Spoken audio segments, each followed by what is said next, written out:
Okay, g'day guys. So today we are talking about a seated cable bicep curl. Probably the best way to describe this. This exercise is actually really fun, alternative, and really strict exercise. It's going to blow your biceps up like you would not believe. It's a bit of a cross between the laying down bicep curl that you pull to your head and also a preacher curl that potentially is starting down nice and low. So it's a nice little variant, nice little fun exercise. So how do we want to set this up? Well, first of all, if you're fortunate enough that your seated row machine can adjust, make sure that you're pulling from a nice low position.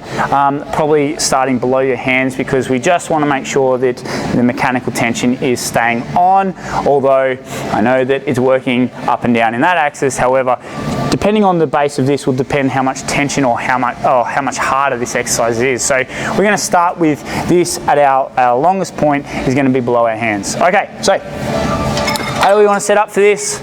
Well, we're going to be in a nice bunched up ball position because we're going to use our knees as a nice brace. So we're going to place our feet up, bring them in nice and tight, and my elbows are going to run on the insides of my knees. So you can see my kneecap here. It's going to sit just on this point right there with my elbows.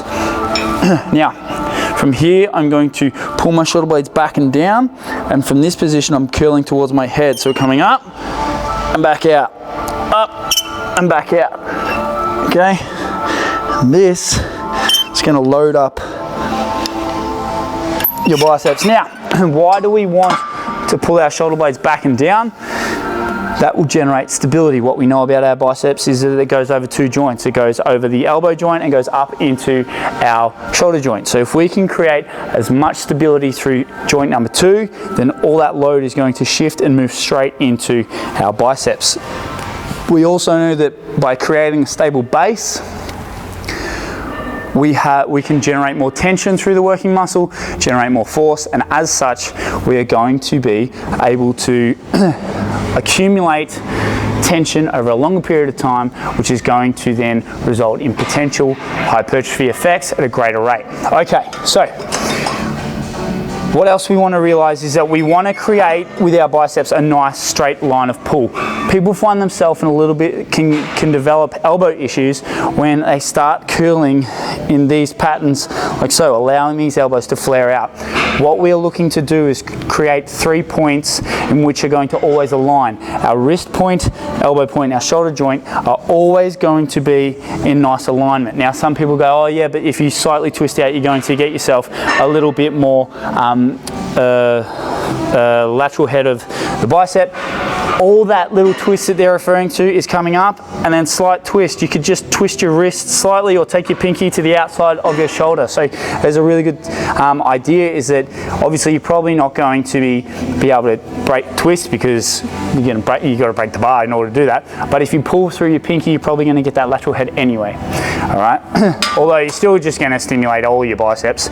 So when we are setting up, this is the reason why we want the inside of the elbow, is that we want our feet positioned at shoulder width apart. We're going to pull our shoulder blades back and down, and then the elbow is going to sit nice and comfy in our knee joint. From here, we're going to curl up and control our negative.